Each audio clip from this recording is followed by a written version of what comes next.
اعوذ باللہ من الشیطان الرجیم بسم اللہ الرحمن الرحیم کلا ان الانسان لیطغی ان رآہ استغنی ان الى ربك الرجعى أرأيت الذي ينهى عبدا إذا صلى أرأيت إن كان على الهدى أو أمر بالتقوى أرأيت إن كذب وتولى ألم يعلم بأن الله يرى صدق اللہ العظیم۔ بزرگوں، پیارے بھائیوں، گزشتہ مرتبہ ہماری گفتگو یہ چل رہی تھی کہ اللہ تعالیٰ نے حضرت انسان کو پیدا کیا اور قلم کے ذریعے علم دیا، بغیر قلم کے بھی علم دیا۔ انسان کو جو علم حاصل ہوتا ہے اس کے تین اسباب ہیں، تین راستوں سے علم ملتا ہے۔ ایک حواس سے خمسہ ظاہرہ، بدن کے اندر جو طاقت اللہ نے رکھی ہے، سونگھنے کی، دیکھنے کی، سننے کی، چکھنے کی، چھونے کی، اس سے بھی علم ملتا ہے کہ یہ گرم ہے، ٹھنڈا ہے، یہ تیکھا ہے، کڑوا ہے، میٹھا ہے، کیا ہے، نمکین ہے۔ اسی طرح سے یہ سفید ہے، بلیک ہے، کیا ہے، یہ آنکھوں سے دکھتا ہے۔ اور خوشبو ہے، بدبو ہے، یہ ناک سے، یہ بھی ایک علم ہے۔ اس سے تو اللہ تعالیٰ نے یہ پہلا سبب یہ کہ انسان کے اندر رکھا، اور دوسرا جو سبب ہے وہ ہے عقل۔ دھواں دیکھا، آپ نے کہا کہ وہاں آگ ہوگی، دھوئیں سے آگ کا پتہ چلا۔ آگ دیکھی تو آپ کو پتا چلا کہ وہاں گرمی ہوگی۔ یہ کس سے علم حاصل ہے؟ عقل سے ہو رہا ہے۔ لیکن عقلوں میں بھی فرق ہے۔ جیسے پہلا جو سبب ہے، کسی کا ناک بہت تیز ہوتا ہے، کسی کا بالکل ناگپور میں ہڑتال رہتی ہے ہمیشہ، کانپور میں بھی ہڑتال رہتی ہے، کوئی کم سنتا ہے، کوئی زیادہ سنتا ہے۔ عقل کے اندر بھی فرق رہتا ہے، عقل میں بھی کوئی جلدی سمجھ لیتا ہے، کسی کو دیر لگتی ہے۔ لیکن تیسری چیز ہے، وہ ہے خبر صادق، سچی خبر، اس سے بھی علم حاصل ہوتا ہے۔ اب سچی خبر دو قسم کی ہوتی ہے۔ ایک بات انہوں نے بتائی کہ بھئی چاند ہو گیا، نیندی میں دیکھ لیا گیا چاند، آج سے ذی القعدہ شروع ہو گیا، یہ خبر ہم نے سنی۔ لیکن ایک خبر ایسی بھی ہوتی ہے جہاں عقل بھی نہیں چلتی، اور وہ ہے انبیاء علیہ السلام کو اللہ تعالیٰ جو وحی کا علم دیتا ہے، وہاں عقل سے پتہ نہیں چلتا۔ اللہ تعالیٰ وحی کے ذریعے، ریویلیشن کے ذریعے بتلاتا ہے کہ یہ چیز، اس سے میں راضی ہوں گا، اس سے میں ناراض ہوں گا۔ تو جب اللہ تعالیٰ نے انسان کو اتنی ساری چیزوں سے نوازا تو اب ایک سوال ہوتا ہے۔ سوال یہ ہے کہ جب انسان کو اللہ تعالیٰ نے اتنی چیزیں دی، پھر بھی زیادہ محتاج تو انسان ہی ہے؟ نہیں، آپ کو کھانے کے لیے آگی کی ضرورت پڑے گی، پکانے کے لیے اناج کی ضرورت پڑے گی، کتنے پاپڑ بیلنے پڑیں گے، چکی کی ضرورت پڑے گی پیسنے کے لیے، پھر آٹا گونڈو، روٹی بناؤ، یہ سب ساری چیزیں ضرورت پڑے گی انسان کو۔ کسی جانور کو دیکھا آپ نے کہ وہ پسانے گیا ہو؟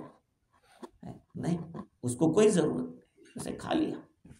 کپڑے پہننے کے لیے بھی ہمارے لیے 100 قسم کے درزی کے پاس جانا، پہلے تو روئی اگانا، پھر اس سے کپڑا بننا، کپڑا خریدنا، کپڑا بیچنا، یہ ساری چیزیں تب جا کے کپڑا آدمی کے۔ اور کھانا اگر مل بھی گیا تب بھی پھر ضرورت، کہ کھائیں گے کیسے؟ ہاتھ کی ضرورت ہے، ہاتھ سے لے گا انسان اور پھر منہ میں ڈالے گا، پھر منہ میں جانے کے بعد بھی واپس بھی ریٹرن ہو سکتا ہے۔ اللہ تعالیٰ نے اس میں رال ڈال دی ہے، تھوک، وہ تھوک ہی نہ ہو تو کھانا ہی نہیں جائے گا نیچے، پھر اندر جانے کے بعد بھی وومٹ کا بھی امکان ہے کہ واپس آ جائے، اور یہ بھی امکان ہے کہ واپس ایسے ہی چلا جائے بغیر کوئی طاقت کے۔ اللہ تعالیٰ نے ہضم کی طاقت رکھی، ہضم کرنے کے بعد بھی ہر ڈپارٹمنٹ میں اس کا حصہ بھیجا، کہاں کہاں کیا طاقت کی ضرورت ہے، آنکھوں کو بینائی کے لیے ضرورت ہے تو اس کا پاور، ایک بدن کے اندر جو خون نکلتا ہے اللہ تعالیٰ اس سے کہاں کہاں کیا کیا سپلائی کرتا ہے، اور پھر اس کے بعد جو کچرا ہے اس کچرے کو لیکوڈ کی شکل میں پیشاب میں نکالا اور ٹھوس مادے کی شکل میں ٹوائلٹ کے ذریعے نکالا۔ سب جگہ ضرورت ضرورت ضرورت، لیکن جانوروں کے لیے اتنی زیادہ ضرورت نہیں ہے، کچھ بھی کھا لیا۔ تو اب سوال یہ تھا کہ انسان اتنا زیادہ ضرورت مند ہے تو کیا اللہ تعالیٰ نے کیوں ایسا کیا؟ اللہ نے فضل کم کیا؟ اللہ تعالیٰ نے کرم کم کیا؟ جانوروں پہ زیادہ کر دیا؟ کہا نہیں، اگر اس کو ایسا نہ رکھتا نے اللہ تعالیٰ تو یہ خود اپنے آپ کو خدا کہہ دیتا۔ جب آدمی مضبوط ہو جاتا ہے تو پھر اپنی ذات دکھاتا ہے، تو اللہ تعالیٰ نے اس کو بتلایا ہے یہاں پہ، کَلَّا إِنَّ الْإِنسَانَ لَيَطْغَىٰ أَن رَآهُ اسْتَغْنَىٰ۔ ہرگز نہیں، یہ مت سوچو کہ خدا کا فضل کم رہا یا کرم کم رہا ہے، اس کا فضل تو پورا ہی رہا ہے، لیکن انسان کو اگر محتاج نہ رکھتا تو کیا کرتا؟ آگے نکل جاتا ہے، نہیں کرتا ہے۔ تھوڑا کچھ سائنس میں جان لیا تو وہ چاند پہ گھومنے کی بات کر رہا ہے، ذرا حکومت مل گئی تو پھر سب کو اپنے سے نیچے سمجھ رہا ہے، دنیا میں ہو رہا ہے۔ اللہ سبحانہ و تعالیٰ نے اسی لیے وَلَوْ بَسَطَ اللَّهُ الرِّزْقَ لَبَغَوْا فِي الْأَرْضِ وَلَٰكِن يُنَزِّلُ بِقَدْرٍ مَّا يَشَاءُ۔ اگر اللہ تعالیٰ روزی کو پھیلا دیتا تو لوگ کیا کرتے؟ سرکشی کر دیتے، زمین کے اوپر فساد کرتے۔ ہاں، تو اللہ تعالیٰ نے کنٹرول میں رکھا ہے۔ ہاں، آدمی ذرا سر اٹھاتا ہے تو پھر اللہ ٹھیک کرتا ہے۔ تو اب سوال یہ تھا کہ اللہ تعالیٰ نے حضرت انسان کو فضل کرنے میں کوئی کمی نہیں رکھی، کمی انسان کی ہے۔ کیا کرتا ہے؟ کَلَّا إِنَّ الْإِنسَانَ لَيَطْغَىٰ، نہیں، اللہ کے فضل میں کوئی کمی نہیں ہے، یہ انسان خود سرکشی کرتا ہے۔ کیوں کرتا ہے؟ اور رآہ استغنا، کہ اس نے اپنے آپ کو دیکھا کہ میں مال سے مستغنی ہو گیا، مجھے اب کسی کی ضرورت نہیں ہے۔ تو یہ آیت کس کے بارے میں نازل ہوئی؟ بعض حضرات کہتے ہیں، اکثر مفسرین کہتے ہیں کہ یہ ابو جہل کے بارے میں اتری ہے، یہاں وہی مراد ہے۔ ابن عباس رضی اللہ عنہ فرماتے ہیں کہ حضرت نبی اکرم صلی اللہ علیہ وسلم جب نماز پڑھتے تھے تو ابو جہل نے کہا، یار ہم نے آپ کو کہا کہ نہیں کہ یہاں نماز مت پڑھو، ہم نے آپ کو روکا کہ نہیں؟ حضور اکرم صلی اللہ علیہ وسلم نے اس کو ڈانٹا۔ تو کیا سمجھتا ہے؟ اپنے آپ کو بڑا سمجھتا ہے۔ اس نے کہا کہ اللہ کی قسم تم جانتے ہو کہ اس وادی کے اندر جو محفل لگتی ہے میرے ہی زیادہ محفل میں لوگ آتے ہیں۔ تو اللہ تعالیٰ نے یہ آیت نازل فرمائی، یہاں سے لے کر آخر تک۔ بعض مفسرین یہ فرماتے ہیں، اور بعض حضرات نے یہ کہا کہ اس سے مراد سارے انسان ہیں۔ انسان سرکشی کرتا ہے جب اس کے پاس کچھ آ جاتا ہے، ہاں، ہر جگہ پہ، صرف پیسہ نہیں، علم میں بھی ایسا ہوتا ہے، کوئی ٹیکنیکل میں آدمی بڑھ جاتا ہے تو کیا کیا کرتا ہے۔ خیر، تو اللہ تعالیٰ نے فرمایا ان الانسان لیطغی اور رآہ استغنی، اس کی سرکشی کیا ہے، وہ تکبر کرتا ہے اور اپنے آپ کو پاورفل سمجھتا ہے۔ حالانکہ اوپر تو اللہ تعالیٰ کی توحید بیان ہوئی، اللہ کی طاقت کو بیان کیا، اللہ کی حکمت کو بیان کیا، ہاں، اور جو آدمی اللہ کی ان باتوں کو سمجھ لے گا تو اللہ کی توحید کا قائل ہو جائے گا۔ تو اب سوال تھا کہ پھر مانتا کیوں نہیں، غفلت میں کیوں پڑا ہوا ہے؟ کہا کہ وہ مستغنی ہو گیا ہے، اس کے پاس کچھ آ گیا ہے۔ ان الانسان لیطغی، بات یہاں سے باقی تھی کہ انسان سے مراد ابو جہل۔ حضور اکرم صلی اللہ علیہ وسلم کے زمانے میں جو ابو جہل تھا، اس کی سرکشی کو اللہ نے بہت ہی زیادہ طاقت کے ساتھ بتلایا۔ ایک تو ان کا لفظ عربی میں اندید، انگریزی میں اندید کا جو لفظ ہوتا ہے، ان کا معنی وہ ہے۔ لیطغی، لام بھی پھر اس کے اندید کو فورس کے ساتھ بتلا رہا ہے۔ اب سوال یہ ہے کہ فرعون کے بارے میں اللہ تعالیٰ نے اتنی طاقت کے ساتھ نہیں بتلایا۔ اذهب الى فرعون انه طغى، جاؤ فرعون کے پاس، اس نے سرکشی کی ہے۔ تو سوال یہ کہ حضرت نبی اکرم صلی اللہ علیہ وسلم کا جو مقابل تھا فرعون، ابو جہل، اس کے لیے کیوں اتنی پاک طاقت کے ساتھ بات بتائی؟ اور فرعون نے تو اللہ کی خدائی کا دعویٰ کیا تھا، اس کو بھی اللہ تعالیٰ نے اس کو طاقت سے اتنا زیادہ بیان نہیں کیا۔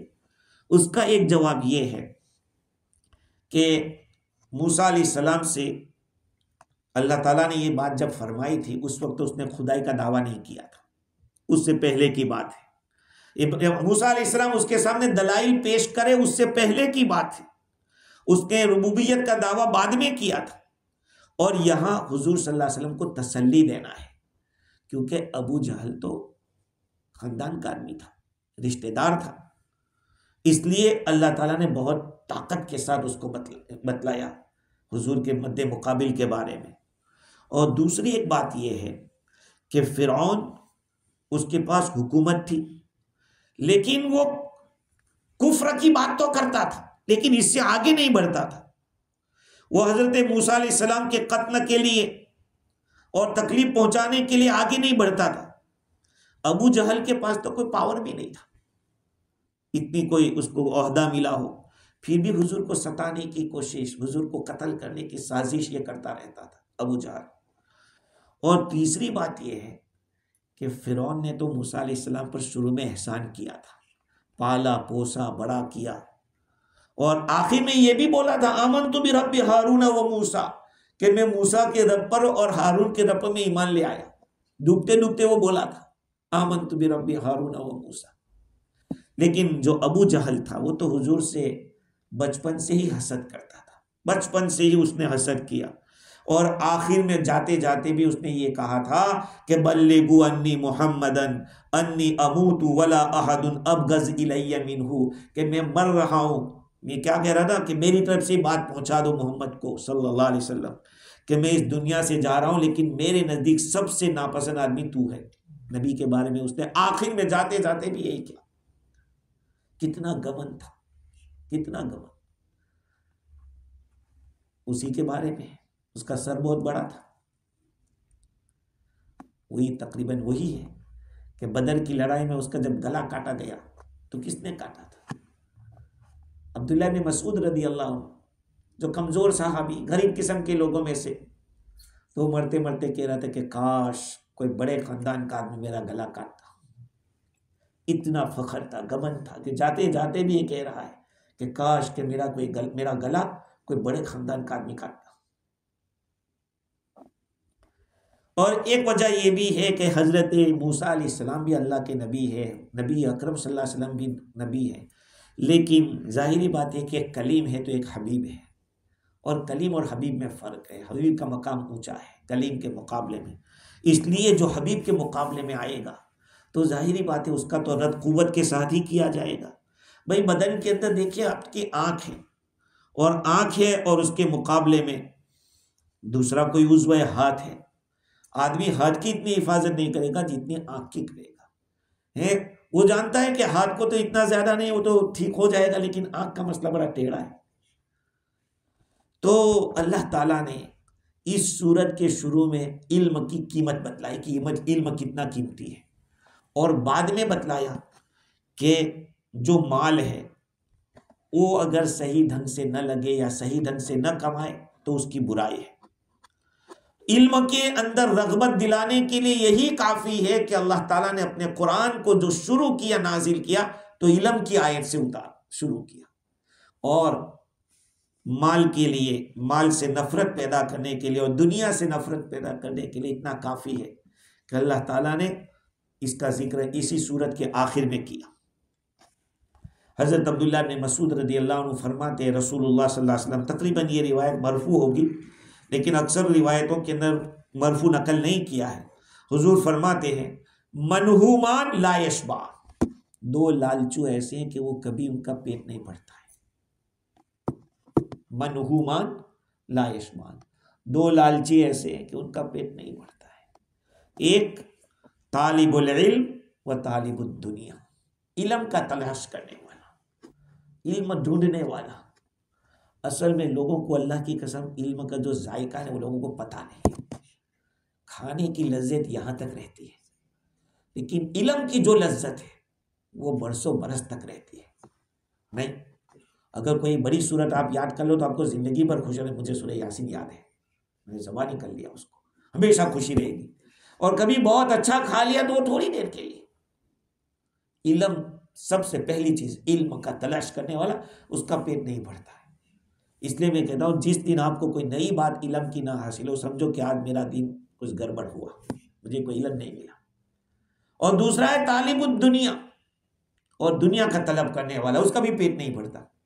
اور آگے حضرت ابن مسعود نے فرمایا ولا یستویان، دونوں برابر نہیں ہے. لیکن یہ دونوں لالچو تو ہے لیکن دونوں برابر نہیں ہیں. کیوں برابر نہیں؟ اس لیے کہ طالب علم اللہ کی رضا میں بڑھتا چلا جاتا ہے، اللہ اس سے خوش ہوتا جاتا ہے. اور جو طالب دنیا ہوتا ہے وہ سرکشی کے اندر بڑھتا جاتا ہے، اللہ کی نافرمانی کے اندر بڑھتا چلا جاتا ہے. تو اللہ تعالیٰ نے فرمایا کہ کلا ان الانسان لیطغی ان رآہ استغنی، ہرگز نہیں، انسان سرکشی کرتا ہے. لیکن اب سوال یہ ہے کہ چلو ٹھیک ہے، مال کی وجہ سے آدمی برباد ہوتا ہے، لیکن اللہ تعالیٰ نے سلیمان علیہ السلام کو تو اتنا مال دیا تھا. حضرت عبد الرحمن ابن عوف رضی اللہ عنہ کے پاس بھی بہت مال تھا. تو کیا مالدار ہونا کوئی گناہ ہے؟ اللہ تعالیٰ نے یہ نہیں فرمایا کہ اس نے مال کمایا اس لیے وہ نالائق بن گیا، بلکہ اس کا جواب یہ ہے کہ اس نے یہ سمجھ لیا کہ مال سب میرا ہے اور میرے ہی محنت سے ملا ہے، میرے ہی کمانے سے سب کچھ حاصل ہوا ہے. یہ اللہ کو پسند نہیں. مال کمانا برا نہیں، کماؤ، خوب کماؤ صحیح طریقے سے اور خوب خرچ کرو.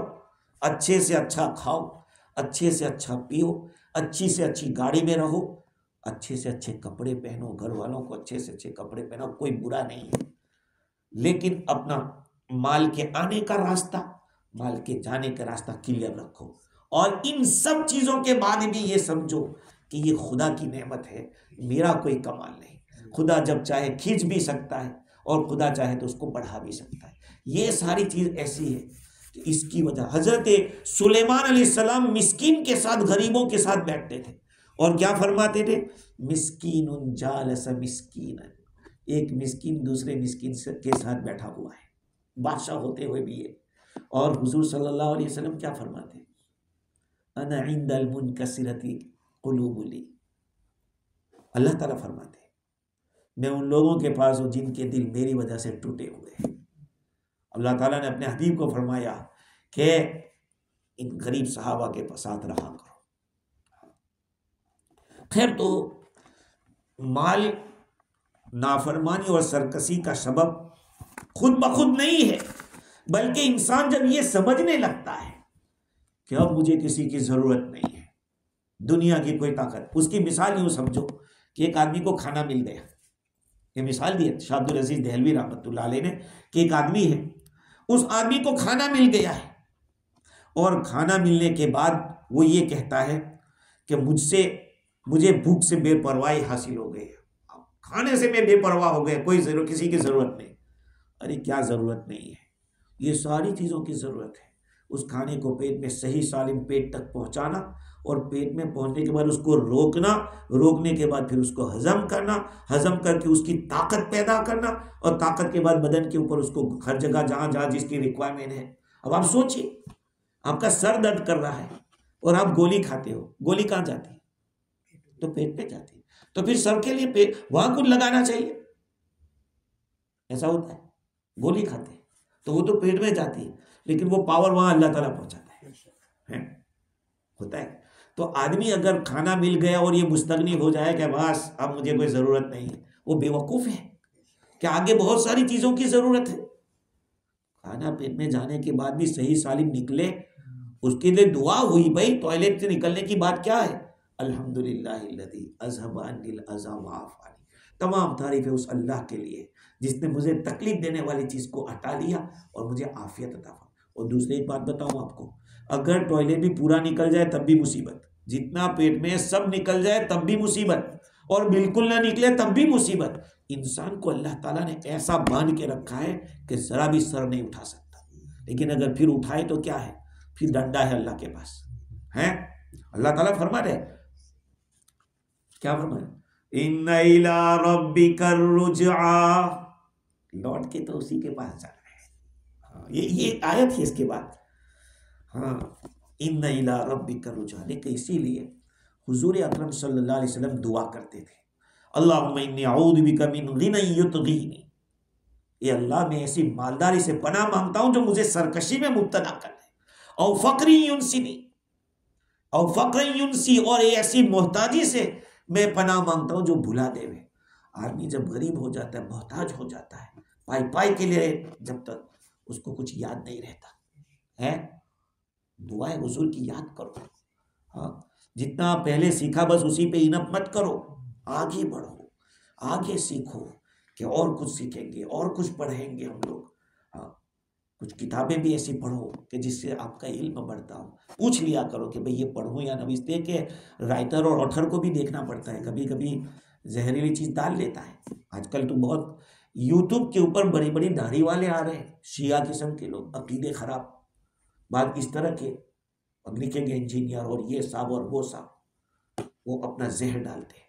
خیر، تو اشارہ اس آیت میں حضور صلی اللہ علیہ وسلم نے جو دعا کی، اس دعا میں بھی اشارہ اس بات کی طرف ہے کہ جب کوئی انسان اللہ تعالیٰ کی کسی صفت کا مظہر یا اللہ تعالیٰ کے کسی نام کا مظہر اپنی ذات میں دیکھے تو اس کو چاہیے کہ وہ دعویٰ اپنی ذات کی طرف نہ کرے کہ یہ میرا کمال ہے، میں نے کیا ہے۔ مجھ سے کیا ہوتا ہے، ہم سے کیا ہوتا ہے؟ کچھ نہیں ہوتا ہے۔ ہاں، جس دن ہم دعویٰ کرتے کہ آج فجر میں آؤں گا، اسی دن سو جاتے ہیں، ہاں، اسی دن سو جاتے ہیں۔ کبھی کبھی میں نماز پڑھتا ہوں، سوچتا ہوں کہ یہ سجدے پہ تو میں سجدہ کر ہی لوں گا، وہی آیت پہ سجدہ کرنا بھول کے آگے چلا جاتا ہوں۔ ہوتا ہے، کبھی اپنی ذات پر بھروسہ مت کرو، ہاں، اپنے نفس کو سمجھو، اس کی مکاریاں سمجھو، کبھی کبھی وہ اچھے کے راستے سے آ کے بڑی اچھائی سے روک دیتا ہے۔ خیر، تو اللہ تعالیٰ نے کچھ دیا ہو تو یہ سوچو کہ یہ اس کا کرم ہے، اور یہ اس لیے دیا ہے کہ میں اس کو یاد کرتا رہوں اور میں اس کا کہنا مانتا رہوں۔ آدمی یہ سوچ کر چلے۔ تو اللہ تعالیٰ نے فرمایا کلا ان الانسان لیطغی، نہیں، یہ انسان سرکشی کرتا ہے اس لیے کہ اس نے اپنے آپ کو مستغنی سمجھ لیا ہے۔ مستغنی سمجھنا یہ اللہ کو پسند نہیں۔ تمہیں اگر کچھ ملا ہے تو کہہ دو کہ اس کی شان ہے یار، جس کو چاہے دے، جس سے روک دے۔ ان الی ربک الرجعی، تیرے رب ہی کی طرف لوٹ کے جانا ہے۔ یہ اللہ تعالیٰ کی طرف سے بہت بڑی وعید ہے۔ کہاں جاؤ گے بھاگ کے؟